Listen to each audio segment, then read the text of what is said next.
This is The Wow Effect, the podcast for women entrepreneurs who are scaling big. I'm Mallory Steele, and every episode expect honest conversations, actionable insights, and stories that make you say, wow. Welcome back to the Wow Effect podcast, where we explore what it really takes to build your business with purpose, grit, and heart. I'm your host, Mallory Steele, and in this episode, I sit down with my friend and fellow entrepreneur, Stephanie Murray, a powerhouse who built her first company, Discount Granite Plus, from the ground up back in 2012. She made the leap from corporate and built a thriving business. We talk about everything from grassroots marketing and overcoming fear in the early days to team building, hiring with heart, and the mental shifts that happen when your business starts scaling beyond what you can do alone. Stephanie shares so many grounded insights on leading with service first, staying adaptable as markets change, and the courage it takes to step back from the day-to-day so you can actually grow your business strategically. And if you've been waiting for the perfect time to start something new, her advice is simple but powerful. Just start. Okay, Steph, thank you for joining me today on the Wow Effect podcast. I'm so excited that we get to have this conversation. You and I go a little bit back, and you're such a great entrepreneur, but also a great friend, and I'm so excited to do this with you. So. I can't thank you enough for asking me to be a part of this podcast. I'm really excited to meet the community and hopefully impart some tips or tricks from what I've been able to do in my life and my career to get me to where I am today. So thanks for having me. Hi, everybody. I'm sure you'll have lots of words of wisdom because we have a lot of fun soundboarding, and something I appreciate about you, and this is not scripted at all, is that you and I don't agree on everything, maybe 50%, and we work through it, and we have adult conversations, and we get to like soundboard out all of the different sides so we can think about things that are outside of our maybe default perspectives. Yeah. So yeah, I appreciate that about you. But why don't you kick us off with sharing a bit about your entrepreneurial journey? Like, how did you get into entrepreneurship, and how has that led you to where you are today? Okay. I haven't really perfected that story, although it is my own. So you'd think I'd be a better storyteller with it. I was in human resources. So I worked predominantly when I first started kind of in recruiting, HR. I went back to school, back to college to take some classes that just supplemented what I seemed like I had been falling into, which was HR work for different automotive companies or corporations just throughout Barrie or the Toronto area. It made sense, and it would pay well enough for me to be able to hopefully have a house one day.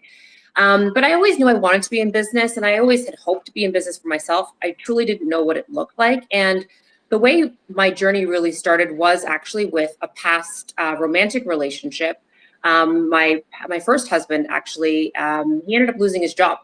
And we needed to find something that he could do and that he was skilled at doing that would allow him to earn a small paycheck. I would keep working my corporate job. Like, that made sense, but he needed, purpose and also to help bring money in to the household. So we started a small business, which was an offshoot of what he was doing at the time.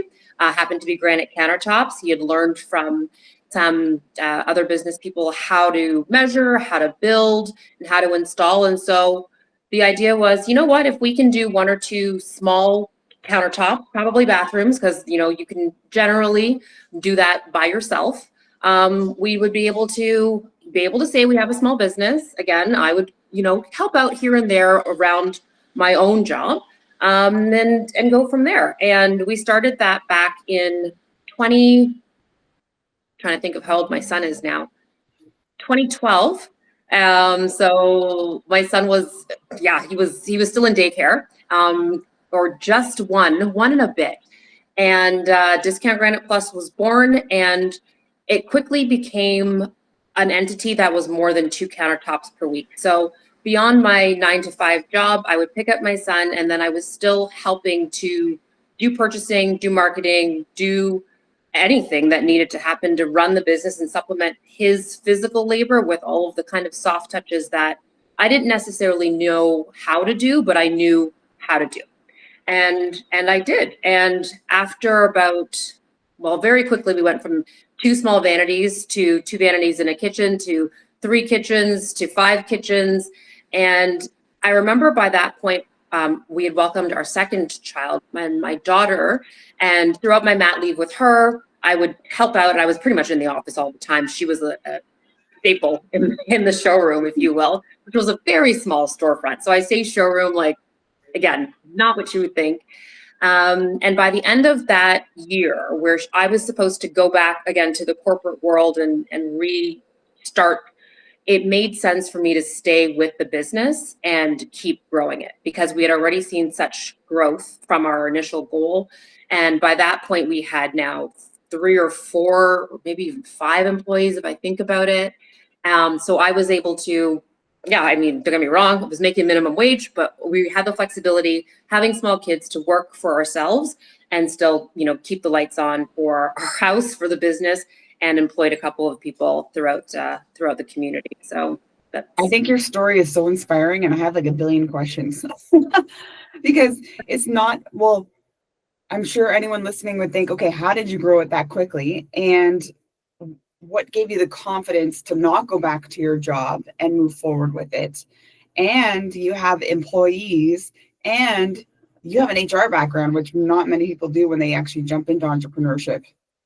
Yes, you're 100% right. So, okay, so the first question, if I'm remembering it, is how did we start? How do we know what to do? So I just always had this mindset of keep it simple, right? Everyone probably heard the whole KISS mentality, keep it simple. And I would literally take like blank paper, create a small advertisement saying, come check us out. And I would walk around Costco. Don't tell, because I think you're not allowed to stick flyers on people's cars. And if you got one from me, I did that. That was a long time ago, right? Like, it was allowed back then. Maybe it was allowed back then. But I would do grassroots, simple stuff. We didn't have money to, Canada Post, mail drop, or any of that stuff. And as much as, Facebook and social media was a force at the time, I'm very novice when it comes to that. So it was really, what can we do that's cheap and cheerful? And so I would create these little simple flyers, and I would put as many on a page as I could. And then I would, at my corporate job, photocopy them on the photocopier and smuggle them into my purse. And then I'd cut them and I would flyer. I'd go door to door, I would flyer. We did any free advertising that we could do in the way of yellow pages, social media. I think Berry Direct was a thing, which had a basic profile. And of course, word of mouth. That was huge. And not that I'm an overly outgoing person. And again, my business partner at the time was definitely not that. But being in the industry that we were in, we knew that people wanted countertops. So we knew that there was a market for it. So we tried to put a spin on making it affordable, or marketing it in a way that you could have it too. And that seemed to, on the small social presence that we had, that seemed to be enough to draw a crowd. And then with my, so I'm going to jump in for a sec, because you flew right over this, and because I don't think you have any fear, but maybe you do and you just don't show it. So going door to door, people are like, I don't, they're so afraid of rejection or failure. Or how did you overcome that fear, or was that ever there? Okay, so I think, to be completely honest, my goal was more of a throw the flyer and run kind of approach, as opposed to having to answer questions. It's this is my stack of paper. If I can get rid of all of these as quickly as possible, I would have done what I need to do, and then I can go home and hopefully not talk to anybody. Especially because I didn't necessarily know the intricacies of the product. And I think that's a concern, when you're starting your own business, if you're not passionate about it, especially, and not that you're not passionate, but maybe you are still learning the industry or the connections or your service or your good, you have to develop a confidence, which will come in time. And even it becomes a passion, and it does for me now. But when I first started, other than knowing I wanted to have granite countertops in my kitchen one day, I didn't really know anything about it. So I was always scared of answering any questions because I wasn't the subject matter expert.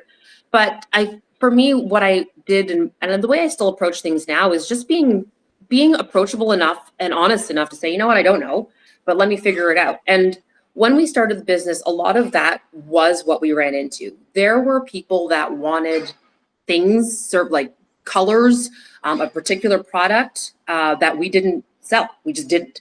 And it was hard to say, oh no, we don't have that. And so it was a matter of, you know what, finding a solution or being confident enough to admit, you know, we don't offer quartz right now, but I understand it's really popular. What is it that you're trying to do? What are you trying to achieve? And let me see if I can figure out a way to help you with that. Once I understood that mindset, and then I hate to say, but was able to convince the team that, you know, this is the way of the future. If we want to be proactive, we want to be progressive, we got to keep up with the times. It really just started to come naturally, in the sense of, again, I knew enough to know I could be dangerous, but I could get the customer what they wanted because I had a team of people behind me that could do it. So really, it wasn't just myself. It was really being reliant. And still to this day, my team is everything, like everything that helps make that business what it is. Some 14, 15 years later. Without stating the obvious, it sounds like you figured out very early on how to lead with service first. So you weren't trying to jam whatever you had onto somebody. You were trying to figure out what they actually wanted or needed, and then see if you can make the match for them. Yeah, I think that's the niche in business, right? Like people, there's always a niche within a niche, and there's always a service to be offered. It's a question of knowing what you can do. And again, there are other granite countertop companies. There's tons of them. They're here in town, throughout the GTA. I mean, people bring things in from overseas, but it's a matter of knowing what you can offer and the service that you can provide, the experience, in essence, because the customer really is buying from you. They have to like you. They have to trust that you're going to deliver on your promise, and you have to be willing to stand by that and behind it. Yeah. You just said your team is everything. I completely agree with you, coming from hiring a lot of people, but there are also a lot of entrepreneurs who are afraid to make that first hire, and it's almost easier, like, or it's maybe the first one's the hardest one. And like, once you do it and you commit to it, then it's a lot easier. But any guidance that you would offer to anyone who is on the verge, like they know they need to do it, they're putting the money aside to be able to take that leap so that they have a bit of runway in case there's some kinks and lessons that they're going to need to learn. Any guidance for that person? Yeah, it's definitely nerve-wracking. I remember when we took the leap, production staff was different. We knew what we needed to build, but I remember being very scared to hire salespeople. Beyond, you know, the other receptionist that could answer the phone and show, you know, the odd color. It was, how do you grow a sales team that, you know, your budget can afford? And who's going to represent you? As who's going to represent your brand? Because there is also that stigma that, you know, no one's going to love your business as much as you do. And sure, that's true to an extent. But again, if you do the due diligence and put the work in, you'll find people that could love your business in ways that you didn't even know were possible, and helps you bring a new perspective to why you love what you do. But yes, I was fortunate that I have an HR background, and don't get me wrong, HR is very progressive in the way of still trying to identify the right fit for your business, making sure that the person has the right experience. But really, it comes down to attitude. When we hired our first official sales manager, I remember being terrified that again, how are we going to afford this? How are we going to set goals that make this realistic and attainable? And, you know, then also setting these expectations of trying to win lots of work to keep everybody busy and keep the lights on. So you have to be really mindful of setting realistic goals.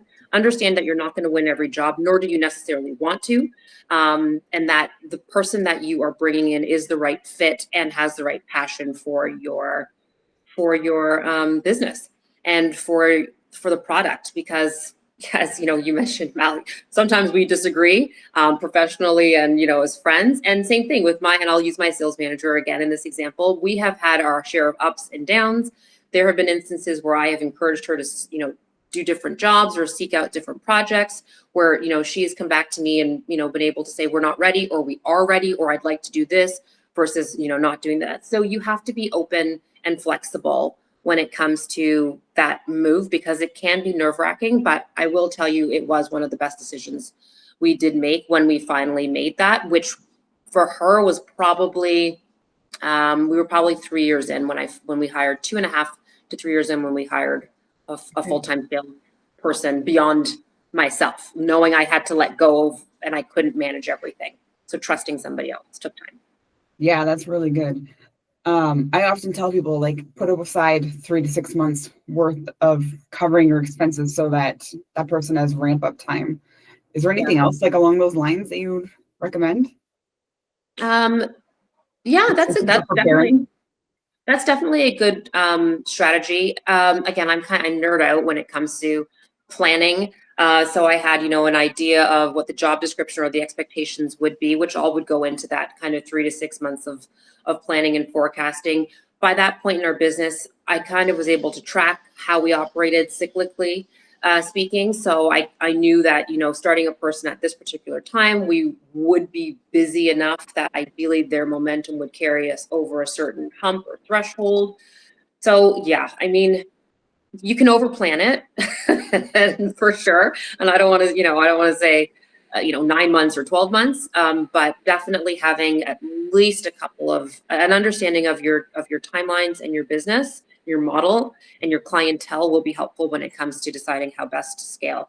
When it comes I think to you made another really good point, is knowing your cycle. So if you don't have enough data to know when your busiest month is and when your least busiest month is, then you could be hiring them right before your slowest season, and then that's no good. It's not helpful at all. And that's just it. We as a company we're very dedicated and very loyal to our employees, and we really don't enjoy laying people off. I mean, over the last few years, of course, there's been some challenges with the economy and COVID, not to dwell on that, but we've always done what we can to keep our employees safe, but to keep them also working. And so anytime it comes to making those sort of strategic decisions, they really have to be very well thought out, very well explored. And I hate to say, you have to understand the repercussions when it comes to making decisions if you're going to be slow or adjusting your workforce, because it's not just, oh, this person's gone. There are some long-term implications that could come to play when it comes down the path of seniority, age, experience, etc. So our team has been very loyal, and we're very, very grateful to them. And we probably don't say it enough, but they're the backbone of our business, and that's why we treat them as such, because we rely on them so heavily. I think you're making it very clear in this conversation anyways, how much you appreciate the team. So it's very nice to hear. And just to add to that, one of the other reasons too is because as you grow, if you want to grow, your team is what helps you do that. I mentioned earlier, you just can't do everything. There's not enough time in the day. So depending on where you're at with scaling your business, you will have to trust that your team is going to be able to do what they need to do. And that you're not always looking, because you can always look, to be able to then take on other opportunities or open another office or another branch or travel to a meeting or be out of the office, whatever it is, because that's what scaling looks like. It's a matter of making the right decisions to put the right people in the right places so that you can be where you need to be or in the room you need to be in to keep things moving forward. Yeah, really key. Right people, right places, right rooms for yourself. I've seen this come up a lot too, and I'm curious on your perspective of this. A lot of entrepreneurs, when they first start to hire based on potential, right? We see potential and we see gaps everywhere. And then so we also see potential in people, but they don't necessarily see that potential in themselves. So it doesn't necessarily come through when you actually hire someone based on potential, rather than are they willing, are they able, do they have a track record? Yep. So that's the great part about a probationary period.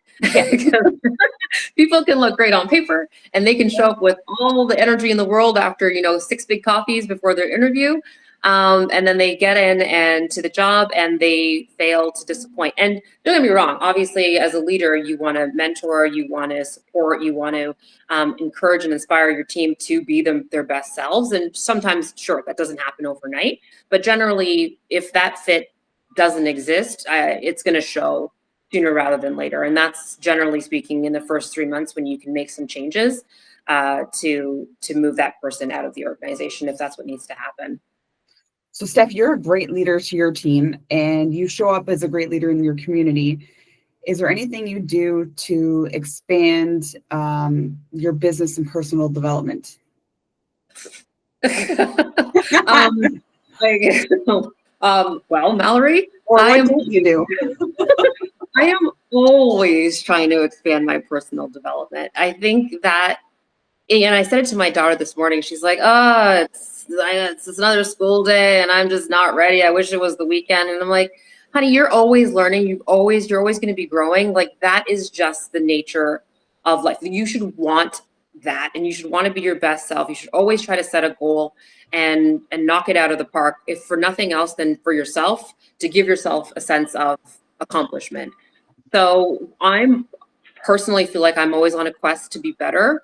I've again had the luxury, if you want to say that, of being able to seek out different opportunities, meet different people. I'm trying my hand in a few different businesses, which is really exciting. And as part of that growth, again, I'm stepping outside of my comfort zone, but it's helping me to become a better person. I like to think in some capacity, which still needs to feed my soul in different ways. So I don't know if I'm answering your question because it's such a loaded question, but personal growth and development doesn't just stop or start. It's a continuous effort. And I think you always need to be open to the reality that it might not be a straightforward goal list. It could look different every day, every week, based on where you are in your journey or in your career. But yes, always growing to try to be better is huge. And being kind to yourself when you can't figure it out or you seem to have hit a stumbling block. Another great point. Absolutely. There's too many of us that get caught in the guilt and the shame of stopping. Yeah. To even reflect on that. Yeah. You've probably gone through a lot of growing pains throughout the years because there's no way that we can grow without the pain that comes along with it. Are there any lessons learned, things that we also say you don't know what you don't know? Is there something you wish you knew about business before you started? Is there something you wish you knew before learning the lesson the expensive way? I'm still learning. I won't lie. There are definitely some jobs and some projects and some things that I wish I'd hate to say gone differently or gone better. Some days where I'm like, man, I shouldn't have done it like this, and I'm not one for regrets, but it seems like as I get older, it's like, am I clumping this into the regret category or into the I should have done it differently and learned this lesson another way, which is kind of again as part of my ongoing personal growth. Maybe as I get older, a fear where I don't feel like I had the same business gumption that I had 15 years ago that I do now. So it's hard to say. It's still, I think, for me, a question of remembering some of those projects, if you will, or customers that didn't, go the way I wanted it to go, or jobs that didn't come to fruition the way I had hoped, where I maybe set the expectation differently. And so trying to keep those top of mind so that I keep that as something that I continue to do moving forward. I never want to forget where I've been so that I can keep it moving forward and hopefully don't make that mistake again. Yeah, Once I love that. shy kind of thing. So yeah. Expectations. You said that word and it just stuck out to me because how often do we need to reset our expectations, or are they realistic from the beginning? Or like even in terms of collections, like I've heard women say, well, I've been waiting forever for this client to pay. Okay, well, how long is forever? 2 days. Well, maybe in some worlds or most worlds it's like a 30-day expect to pay the bills in 30 days. So there are other areas we need to reset our expectations. 100%. And it's okay to do that because that's a great example. Terms of payment. We've changed our terms of payment and we figured that out early on, and it's okay. So I love that you mentioned what you might think is standard versus what you might want to do because it works for you versus the expectation of clients today. I feel like the customer base of today's generation, if you will, is totally different than it was 3 years ago, 5 years ago, and even 15 years ago. And trying to stay on top of that and fresh with that is, again, part of that commitment to learning and self-development that as a business person, as an entrepreneur, you always need to be open-minded for and aware it is happening, whether you want it to happen or not. AI. One of the courses I'm looking forward to taking that you are offering with the WOW community is just that. Like, I am terrified when it comes to anything. All I know is Facebook, and even that I don't do it very well. And I know I need to be progressive when it comes to how my customers are shopping, interacting with technology, all of it. As an entrepreneur, again, if you're looking to scale or do anything, you have to stay relevant. You have to be willing to grow and adapt and keep moving forward. You're afraid of AI. I've been afraid of TikTok. I've been afraid of that if I get on there, I'm going to become addicted to it. So I've been avoiding it. But on this trip, I have one follower on TikTok. I don't know how it works. I don't even know why I have a follower. I've never posted a thing, but yeah, I hear you. We can follow each other. I needed this video, or I didn't need it. I had some time, and I was like, oh, I have all these billion videos of these little turtles. Like, how do I edit this myself? And TikTok, like, you literally press one button, and it just like makes all these long videos in one great little video. It looks like a professional editor now. Okay, yeah, I love it. Maybe I should give it a try. Yeah, might be a new addiction. Because I don't have enough things to scroll through on a day, but sure. I was just going to say, and that leads me to one of the other big causes of failure is broken focus. So how do we stay focused when we got like a billion ideas all the time? Which ones do we actually pursue? Oh, wow. Oh my gosh. So I have so I like Post-it notes. I am a Post-it note person because I can write things. I like lists and writing things down because I need to get it out of here. And in the middle of the night, I have books beside my bed, and I say books like notebooks, so I can make notes. Because if I open my phone to write down the idea, I will instantly become distracted with just the notion of opening the phone. Oh, what's this message? Let's see what's an email. Let's surf, the internet, and all of a sudden that idea is gone. So yeah, you're right when it comes to that. Number one, my first tip: get it out of your brain, write it down so that you can circle back to it when you have a minute, which will never be the case because there's always 1,000 things going through your brain. But then when you do set aside some time to go through your notes or see what you've kind of spat out of your brain, it's for me always a question of, okay, is there value in this? Does somebody want this? And it's hard to know what that niche product is again, or what people are looking for, but chances are, if you've thought of it, there is somebody who wants it. It's just a question of, is it already being offered, and how or which way you could put your spin on it to get it to somebody that doesn't know it exists yet. So yeah. So you have some other ventures outside of Discount Granite Plus, and I'm going to leave it to you to decide what you want to share and not share in that realm. But how did you decide which ones to take on? Was there like a drive or a desire, or maybe just to learn something new that was different from what you were already doing? Yeah, absolutely. So with Discount Granite Plus, one of the reasons I and again, I'm still involved with the business, but I started Intent Stone Design is because I saw an opportunity to do more with clients that were looking for something a bit more outside of the box when it comes to your traditional countertops.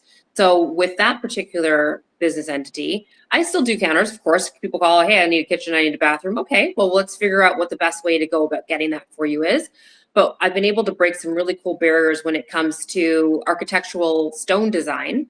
And it's been awesome for myself because I've been able to step outside of that standard zone and see creativity on a whole other level. We've put stone on ceilings. We've put stone curved wallways. We've put stone on things that traditionally you don't want to see stone on because your brain says, no, that's not going to work. But realistically, there's always a way. And my business partner at Discount Granite Plus is a very traditional thinker, and he's good for that, where I wanted to push the envelope. So that venture has been a wonderful escape for me. And my clients have been really, really excited with the stone that we work with and the designs that we are able to bring to life for them. So I have so much fun with that every single day, and it's great. And then I do kind of test the waters with different opportunities, as I mentioned, as they come up. I've done different businesses where we've brought some new technology into the market. Even now, I'm representing a couple of different product lines. Technology that still supports granite in the sense of now it's more mining and tunneling. So that rock comes out of the ground. And so I'm on the kind of the backside of that, which is not so much customer facing in the way of the general public, but being in the mining industry, now going into the mines themselves, providing equipment to the miners or to those companies that are extracting those raw products and minerals that we as everyday consumers use, whether it's, countertops or clothing or what have you. So yeah, it's that, those are all the things that keep me excited and keep you as a business person on the go, because the product is whatever the product is, but the concept of business, in my opinion, is just that. It's a service. It's just, what are you selling, who are you selling it to, and then finding a way to bridge that gap and bring those two together. I love everything you're sharing, and I'm trying to keep track of my thoughts you're sharing, because there's all these different things where I could, like, a billion different directions I could go in. But I was thinking of, like, a lot of businesses have a visionary at the forefront leading it, and then somebody who's the implementing for the visionary. But I feel like you are like a perfect combination of both. Am I wrong? Well, I Like, am you're very very much a visionary, but you also are very good at implementing and systemizing and making sure it's like, correct me if I'm wrong. Okay, sure. I I am not afraid to pick up the broom and do whatever it needs to be done to get it done. 100%, no problem. I am a dreamer. I love a goal, and I love seeing a goal come to reality and fruition. I live for that. Hence why I like making lists, because I love nothing more than scratching it off, knowing that it's done. And yeah, I am not necessarily a person that needs a title. I will just do whatever I need to do, whatever time of day it is, until that goal is accomplished. And yes, I can put systems in place, but again, there are people that are smarter than me, and I rely on them heavily to actually make sure that those T's are crossed and those I's are dotted, and that system actually reads properly in a sentence, because I am just so moving so quickly that sometimes I miss a step. And again, that's part of where the team comes in to say, okay, let's just slow down this train and keep things going. But yeah, I have been told that I do have kind of that visionary mentality, and I can be very inspiring to my team, and I empower them to set goals and work hard towards it, and really give them the rein and the freedom to achieve that within reason. But it's comforting. But I still very much, I do like being hands-on. I think there's a lot of fulfillment that you get by being in the thick of it, because then it helps you still have your finger on the pulse, know what your business is all about, know what your business needs, so that you can keep reinventing it and keep it at the forefront of people's minds. Yeah, that's where a lot of the fun is, reinventing it. Yeah. You're so busy with all of the things. You're juggling multiple businesses, being a mother, a wife, a marathon runner, a traveler. How do you manage doing all of it without burning out? So I've been prioritizing my mental health a lot. I will be honest with that. I know it kind of seems like everyone always now talks about mental health, but I did, because I do volunteer a lot too. In the last year and a half, I've started saying no. And I still think I say quite a lot of yeses to a lot of things, but it really has been interesting and really fulfilling for me to start taking some time and focusing on my kids, my marriage, my husband, and myself, and not feeling bad about that. Thanks to the magic of being able to work across the globe through technology, I'm able to work a lot from home, even showing clients stone samples, etc. You'd be surprised at how much is done remotely. And in that free time, if you will, or between time, I will go for a walk, or I will strap on some running shoes and, take my small dog for some fresh air. Whatever I can do, I can travel and work from every place that I happen to be in the world. And that's why my husband Brett and I, we say we're not on vacation, we're just working from where we are, wherever that happens to be. So we've come up with that concept that as much as it is important to have that balance, where if I'm at a volleyball game with my daughter, or an activity with my son, or on a beach with my husband, we're always dialed in. We're always accessible. I'm always working. That's just part of being an entrepreneur, and having that freedom and that mental awareness has helped me with my mental health journey to not feel so bad or guilty for not being physically somewhere that I don't necessarily need to be. I'm not my best self in that space if I can do more over here and prioritize and tick off all of these other items too. Yeah, I feel like we can almost be more productive when we're traveling or outside of the office. Yeah, there's again a lot of business owners, and I'm sure some of the people listening today may agree. You feel like if you're not there, it's not going to get done, and the only person that's going to do it right is you, and that's true to a point, absolutely. But as you start to grow and scale, it's not the way it's going to work. You just can't do it like that. So it does take a lot of mental toughness to get to that reality where you're able to say, okay, I'm going to do this. And it's a big push pull that will happen for years. And there's never a right time or an ideal moment, but it is something that is just realistic as you grow and your business matures, whatever stage it happens to be at. But it's part, and it's healthy for everybody to see that happen. Yeah, and as you're transitioning and stepping away a little bit more, sometimes it's easier to step out completely so that they're not leaning on you and running the business.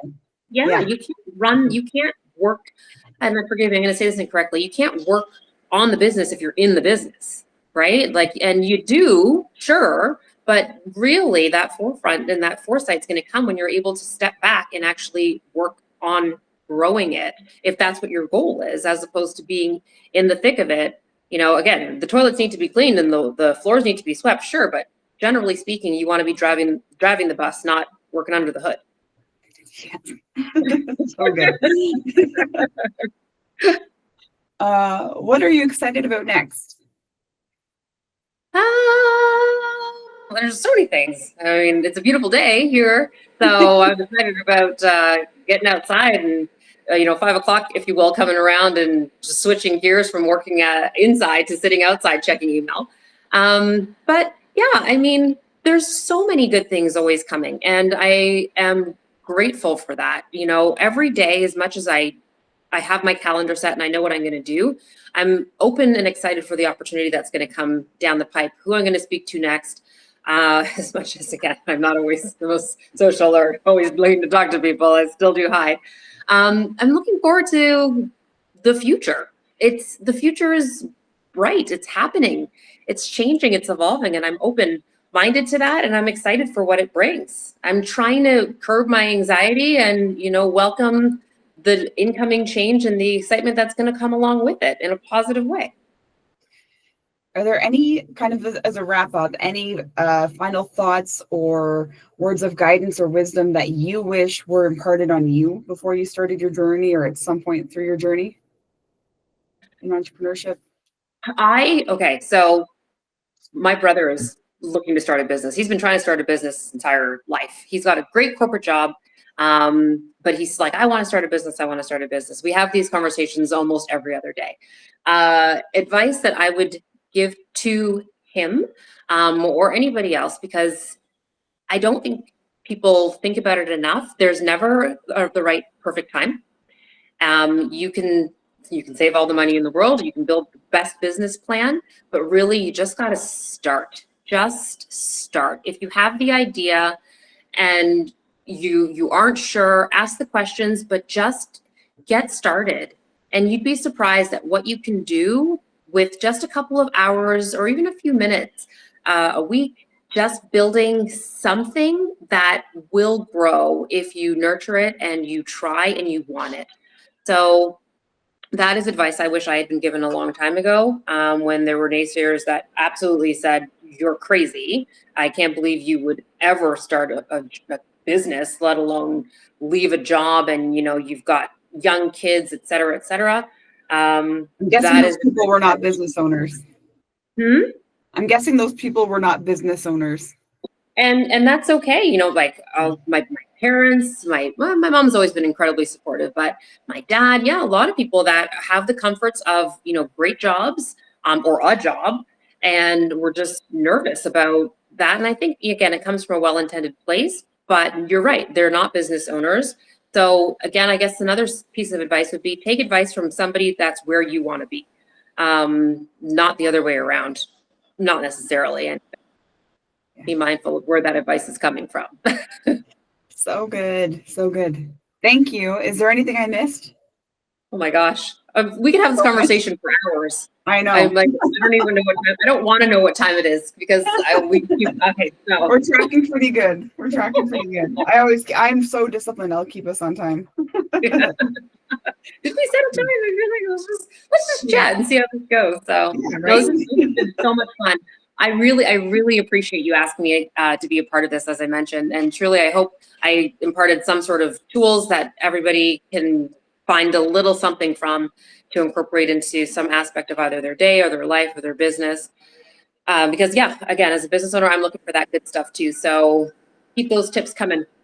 Yeah, I think it's huge that you shared all, like, we tapped into your HR quite a bit, because I think that's a really big fear. And I don't know how you can actually be a business owner without any staff. And once you make that leap, it's so much easier. Because when you're self-employed, it's like you have to do all of the on things plus all of the things. Like you literally are everything, wearing every single hat, and you've got no one to give a hat to. So I think that was gold. Thank you. Oh, of course. And honestly, it might be a conversation to have again, just because what I found in management, and a lot of other business owners too, the business of managing people is different from the business of managing your business. So, Yes. I mean, HR aside, and yes, I'm lucky to have had some training and experience in that, but it is people management. I think that's what it's called now. It's not even called human resources. Right. Is a whole other realm of reality. So, yeah, very much. Oh, good. Thank you so much for agreeing to do this. Really, really good conversation. I appreciate it. My pleasure. The pleasure is mine. Thank you so much. If you enjoyed today's conversation, make sure to follow the show so you don't miss an episode. Subscribe to our YouTube channel, and you're going to love what we have coming up. If you found value in what you heard, share it with a friend who might need it too. Until next time, keep building your dream life and your dream business.